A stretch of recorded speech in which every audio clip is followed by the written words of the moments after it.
बेटा ये क्वेश्चन भी 2025 का सवाल है और ये सवाल कंटिन्यूटी का सवाल यहाँ पे दिख रहा है। ये फंक्शन गिवन है। अगर आपको ये सवाल आता है तो आप 2 मिनट पॉज देके इस सवाल को ट्राई कर सकते हैं और इसका अगर आपको लगता है प्रॉब्लम है तो आप इस सवाल का सोल्यूशन यहाँ पर देख सकते हैं। कंटिन्यूटी का सवाल है। कंटिन्यूटी होती क्या है सबको आता होगा। कंटिन्यूटी का मतलब क्या हुआ कि ये फंक्शन जीरो पे कंटिन्यूअस है। मतलब हमको कहाँ कहाँ पे चेक करना है, F0 माइनस पर, F0 पर और F0 प्लस पर। जब ये तीनों कंडीशन साथ साथ सेटिस्फाई करते हैं तब हम बोलते हैं कि फंक्शन x इक्वल टू 0 पर कॉन्टिन्यूअस है। आई होप आपको बात समझ में आती होगी। अब F0 माइनस के लिए हमको कौन सी डेफिनेशन यूज करनी है? F0 माइनस के लिए ये डेफिनेशन यूज करनी है। तो क्या डेफिनेशन है F0 माइनस के लिए?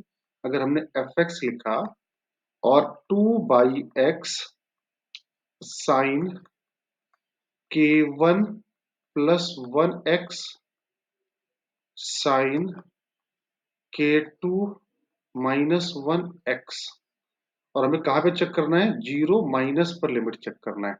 तो हमने जीरो यहाँ रखा तो साइन जीरो बन गया, यहाँ रखा जीरो तो जीरो बन गया, यहाँ रखा जीरो तो क्या बन गया? जीरो। मतलब ये जीरो बाई जीरो का फॉर्मेट है। अब जब ये जीरो बाई जीरो का फॉर्मेट हम भी जानते हैं इनडिटरमिनेट फॉर्मेट है। अब इनडिटरमिनेट फॉर्मेट को सॉल्व कैसे करते हैं? Sine k1 plus 1x divide by x plus sine k2 minus 1x upon x।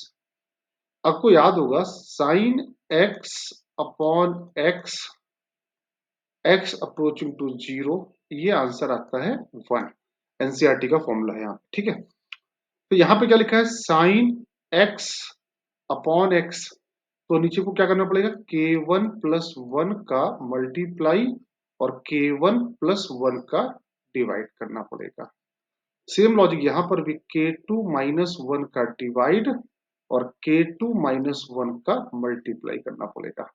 अब इतना करने के बाद में तो ये क्या बन गया? साइन x अपॉन x क्या बन गया? 1। और ये भी क्या बन गया? साइन x अपॉन x, ये भी क्या बन गया? 1। तो बचा क्या?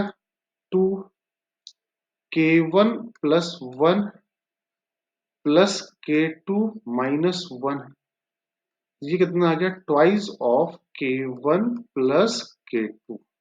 ये आपके F0 माइनस की वैल्यू आ गई। अब हमको F0 प्लस की वैल्यू निकालनी पड़ेगी। तो F0 प्लस में हम लोग कौन सा डेफिनेशन यूज करेंगे? F0 प्लस में ये वाली डेफिनेशन यूज करेंगे। तो F0 प्लस के लिए fx x approaching to 0 plus 2/x log base e 2 plus k1x 2 plus k2x।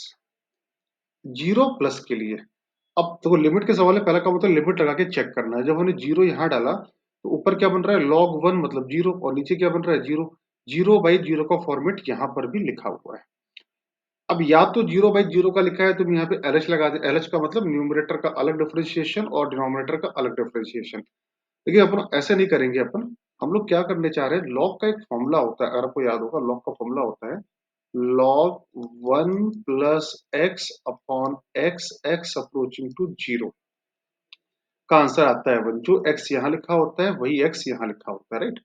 तो will try to convert into the same format. तो अगर हम ट्राई करते हैं एक बार लिखने के लिए, यहाँ पर log 1 ऐड किया क्योंकि हमको 1 प्लस उसी फॉर्मेट में लेके जाना है, k1x upon 2 plus k2x minus 1।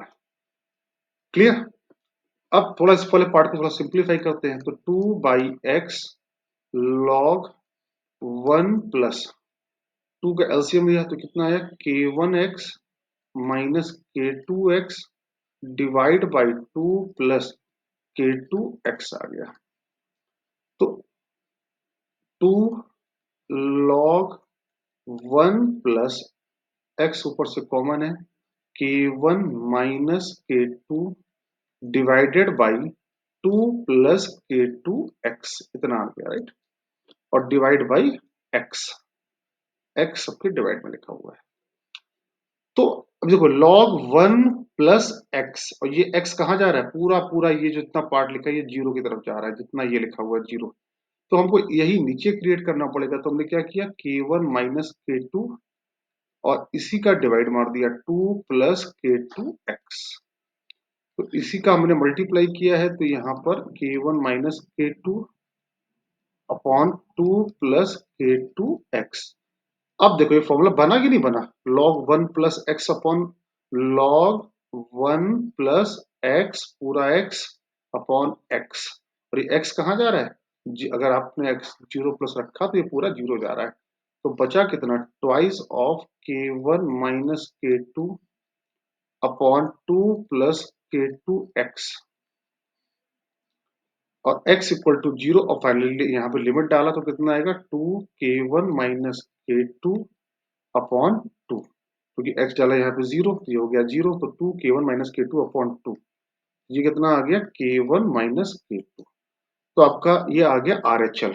तो आपका LHL कितना था, LHL आपने सॉल्व किया था 2k1 plus k to, functional value 4 दी गई है, बस सबको बराबर कर दो, 2k1 plus k two, 2k1 plus k two equal to 4, k1 minus k two equal to 4।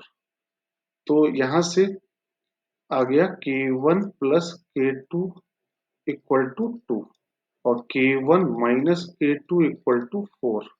अब इनको ऐड कर दिया तो 2k1 बराबर 6, तो k1 की वैल्यू आ गई 3, k1 आ गया 3, तो k2 की वैल्यू आ गई -1।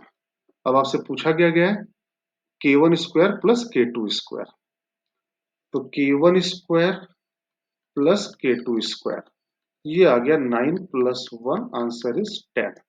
ऑप्शन देख लेते हैं, ऑप्शन में दिया है 10, ऑप्शन नंबर ये।